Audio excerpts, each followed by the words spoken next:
Thank you so very much, and we are pleased that you allowed us into your day today. This is Enterprise Morning, reaching you from Enterprise Television. I am Henry. And I'm Choma Okohe. Alright, in the beat we'll be heading straight to our newspaper headlines where we will peruse through all that we have on our desk today. And right after that will be our main conversation also for this morning. We will then join you to be part of our community. Have a say in what we say. You can always find and reach us at enterprisetvnews.com. You may like, comment, and follow us on all our social media platforms at Enterprise TV S7. Today we would be having a jolly good time, most obviously, and our guest in the studio is no other but Barrister Olainka Ola Daniels, a barrister at law and public affairs analyst. Good morning to you, Barrister, and welcome. Good morning, Barrister Olainka. Good morning. Thank you. Thank you so much. Yes. So let's kick-start today with our newspaper headlines, and we're starting from the Daily Trust newspaper. On the top strip here, we have tax reform bills not to impoverish the North, and that's coming from the presidency. Okay, we're still on the top strip. We have Borno to construct North First Metro Rail Network. Wow, that is a good development. And also, we have on the bottom strip here, minimum wage, workers short FCT, Kaduna, Nasarawa, and others. Pupils are writing exams returned back in Abuja. Okay, still on the Daily Trust newspaper, custom officer's wife, 4 children die in midnight fire. That is a very sad one.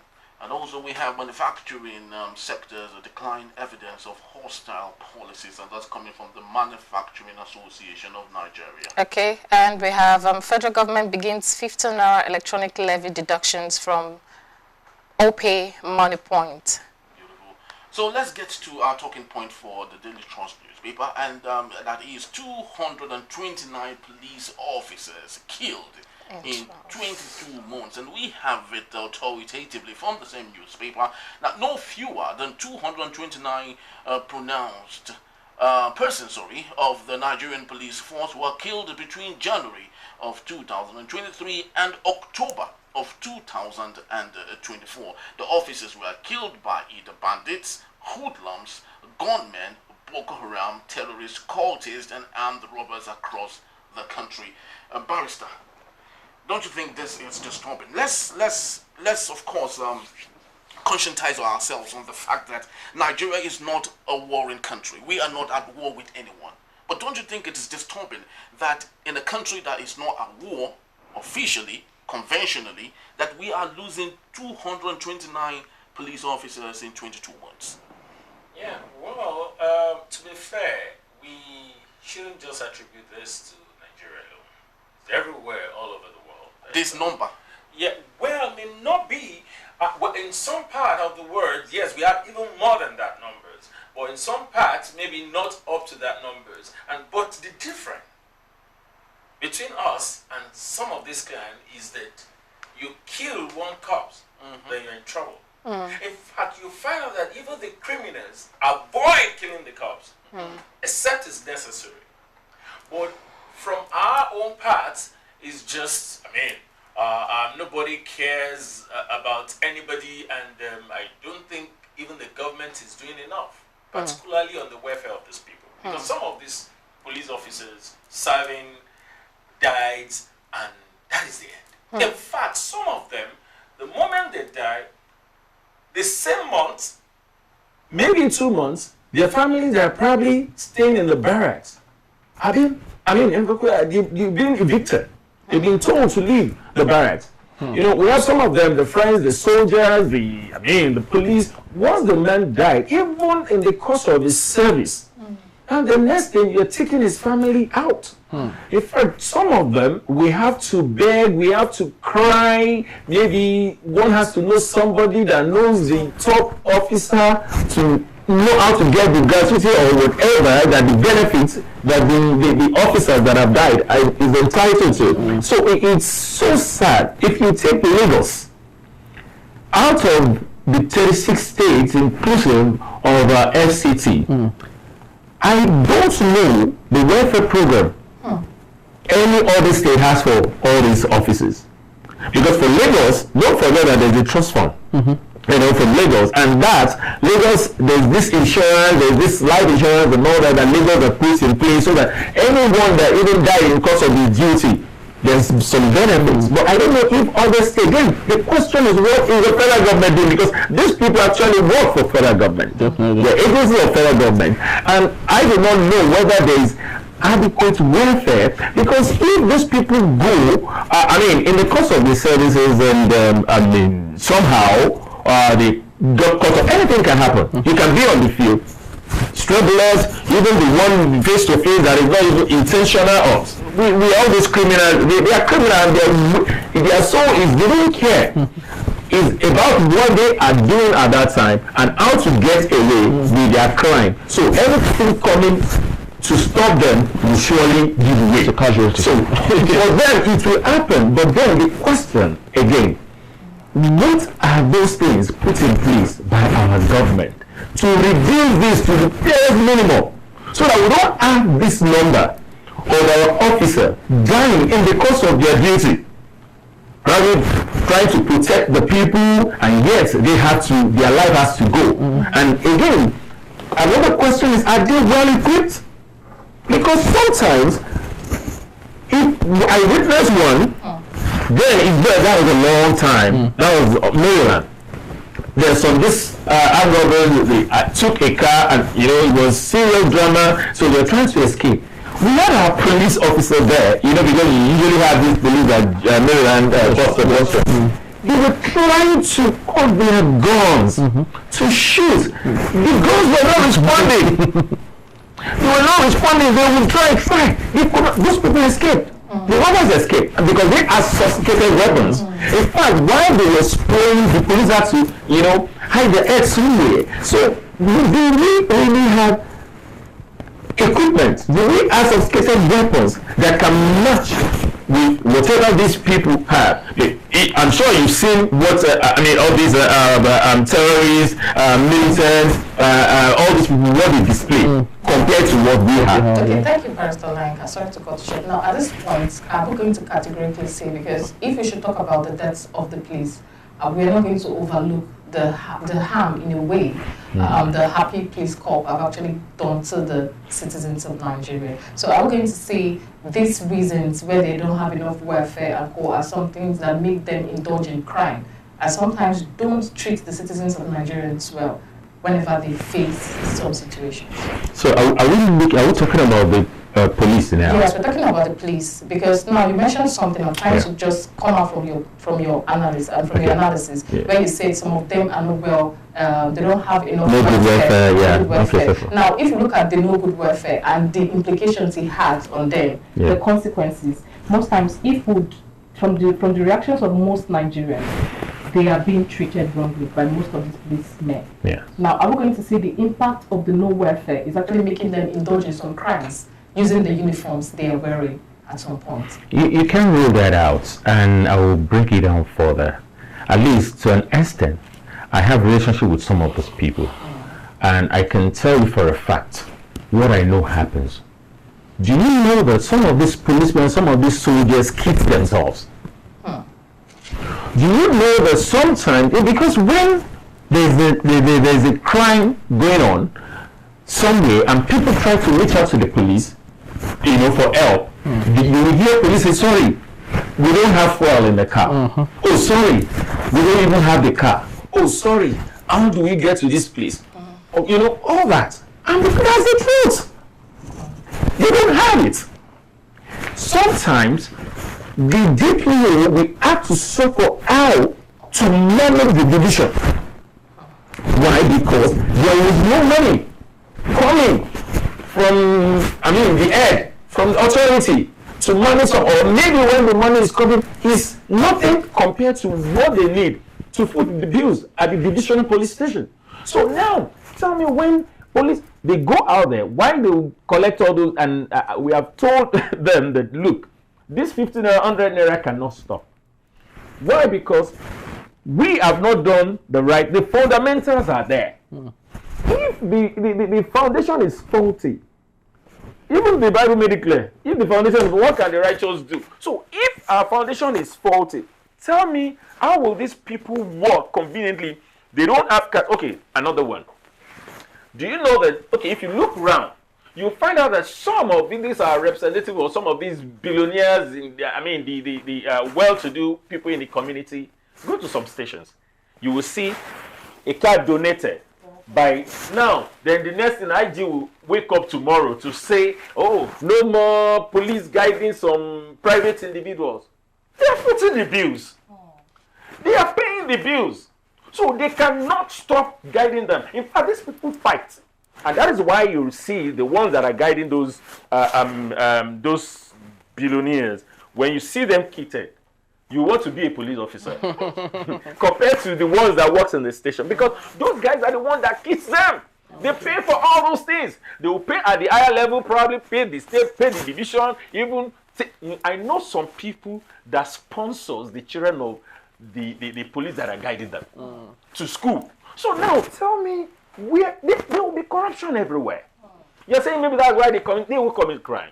Even at the level of the civil service, when you go there and you're paying them 70,000, somebody has children, they will go to school, he will come to work, he will take bus, and his children, he will pay, they will eat at home, and you want 70,000, and you're telling me the person will not look for a way of making money and you want him to still dress well and all that. So there's no how corruption will not succeed, even in the force, and there is no how these people will not perpetrate, even they won't commit crime, because somehow they have to fix themselves. Definitely. So we can go on and on and on, because there are lots of pain points to talk about. But let's take a look at the Punch newspaper for this morning. The big story here: tax reform. PDP orders urge talks as presidency defends bill, and of course we'll have a few riders here. Senators Oyemi, Dixon, Kalu, reps back bill, opposition parties warn federal government against using force. On the top street, you have federal government auditors probe NPCL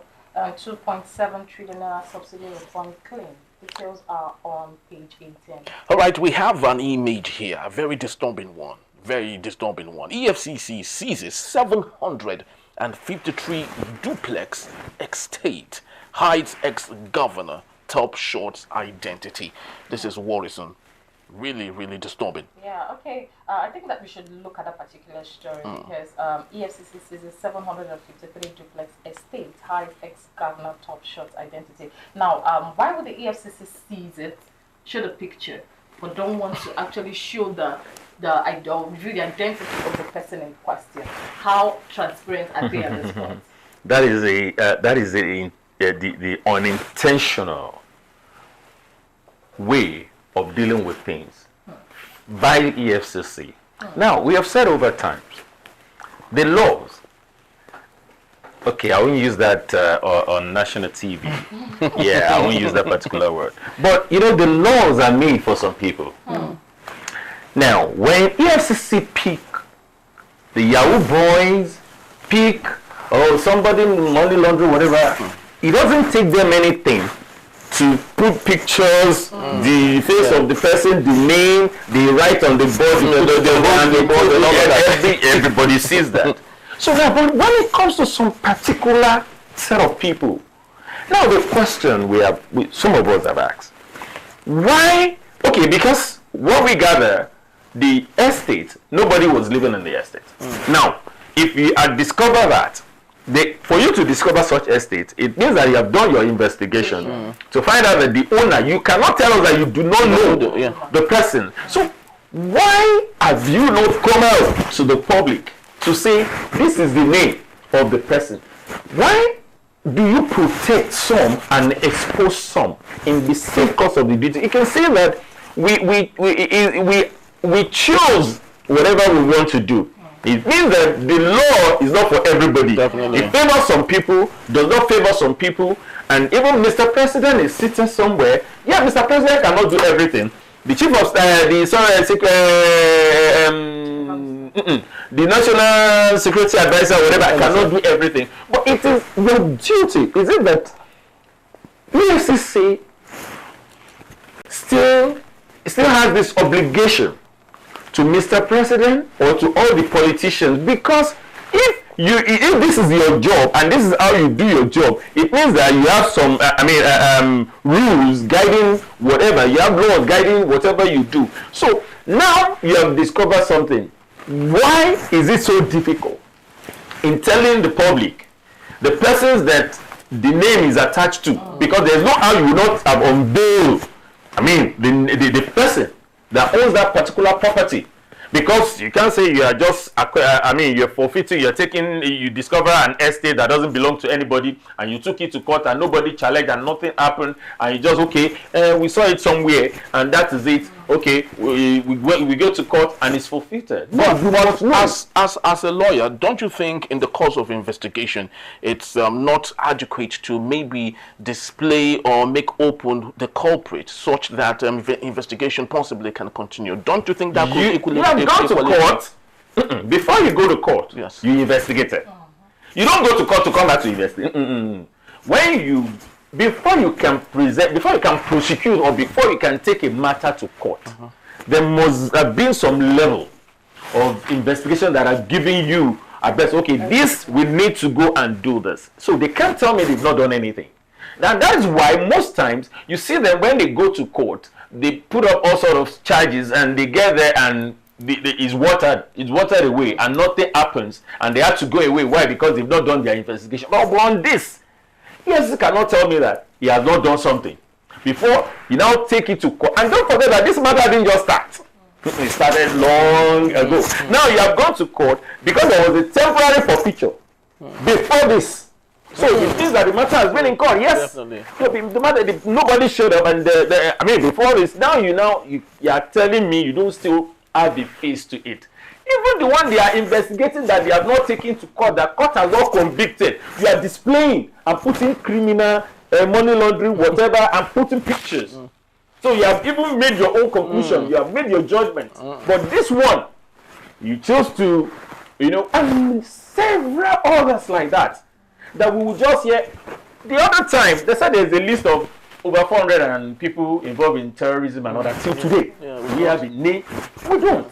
It's like, okay, some information or some people are under classified information that they are not, the people are not supposed to be aware or know them.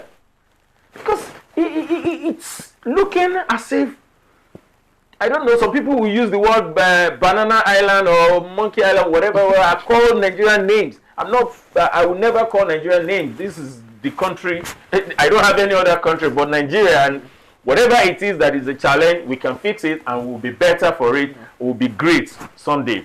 But I think our people, particularly people in leadership, should do what is appropriate and proper to avoid names calling, even from the citizens of the same nation. Because I don't see any reason why this name cannot be mentioned. This is huge because this is the highest ever. Yes, it's 750. So in fact, this should be even about billions to them to say, okay, mention, let us know. Nobody is going to go and shoot this person because at the end you take this person to court. The next thing we're talking about plea bargaining. We're talking about we hear nothing thereafter. So I don't see it. All right. Very well. I don't know. Do we still have time for the last paper? Maybe we'll just read through the last okay, paper. all right. The Guardian newspaper and on the top strip on the electricity after our states face subsidy bargain as Lagos leads with $10 billion deal legislation. And also we have Nigeria raises $2.2 billion from latest Eurobond auction. Okay, moving on, 90% of Nigerians support tax reform bill, says the delay. And also we have local council polls make mockery of democracy. That's coming from Abbas. And human rights lawyer Daily Faratumi alleges threats to life. Okay, so let's leave it at that, of course. Let's look at local council polls make mockery of democracy. Barrister, let's not pretend that we do not know what's happening in the country. We talked about the independence of the local governments and, of course, the ability for our local government councils to get their funds directly from the federal government. Since then, we've had states, carry out 1 or 2 local government elections and all. But let's not forget the results of some of these elections. The party in charge sweeps every seat. And this is what the speaker is actually talking about here. It's a mockery to democracy. Do you want to go on that?